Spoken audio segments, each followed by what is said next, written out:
పార్టీలో ఉన్నప్పుడు ఆ పార్టీ నిర్ణయాన్ని కట్టుబడి పార్టీని కాపాడుకునే ప్రయత్నమే చేయాలి తప్ప ఎవరు కూడా వ్యవహరించకూడదు అని చెప్పి సందర్భంగా తెలియజేస్తుంది. శేషన్గన్పూర్ నియోజకవర్గంలో మనం విజయం సాధించడానికి మనకు కొన్ని అనుకూలమైన అంశాలు ఉన్నాయి. శేషన్గన్పూర్ నియోజకవర్గంలో ఎన్నికలకు ముందే అభ్యర్థిని మార్చడం ద్వారా కొంత అనుకూలమైన సంకేతం ప్రజల్లోకి వెళ్ళింది.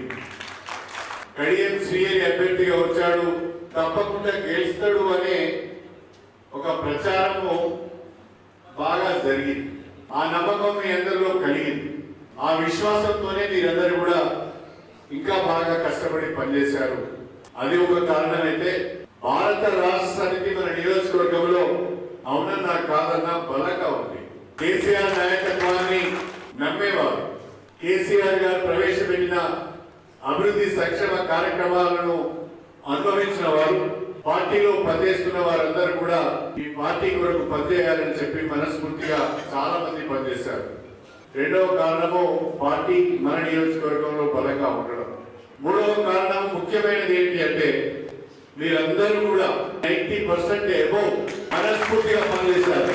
కార్యకర్తల కష్టమే, కార్యకర్తల కృషి ఫలితమే నా విజయము అని చెప్పి సందర్భంగా నేను అందుకే మీ అందరికీ కృతజ్ఞతలు చెప్పాలని చెప్పి ప్రత్యేకంగా ఈ విస్తృత స్థాయి సమావేశాన్ని ఏర్పాటు చేయడం జరిగిందని చెప్పి సవినయంగా తెలియజేసుకుంటున్నాను. కానీ నాకు తెలిసి కాంగ్రెస్ ప్రభుత్వం ఎన్నికలు నిర్వహించకపోవచ్చు.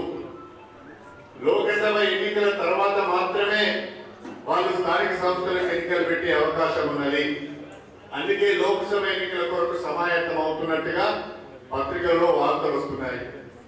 కానీ ఎన్నికలు పెడతారా లేదా ఒకంత పక్కకు పెడితే స్థానిక సంస్థల ఎన్నికలు ఎప్పుడు వచ్చినా వాటిని ఎదుర్కోవడానికి మనం సిద్ధంగా ఉండాలని చెప్పి ఈ సందర్భంగా మీ అందరికీ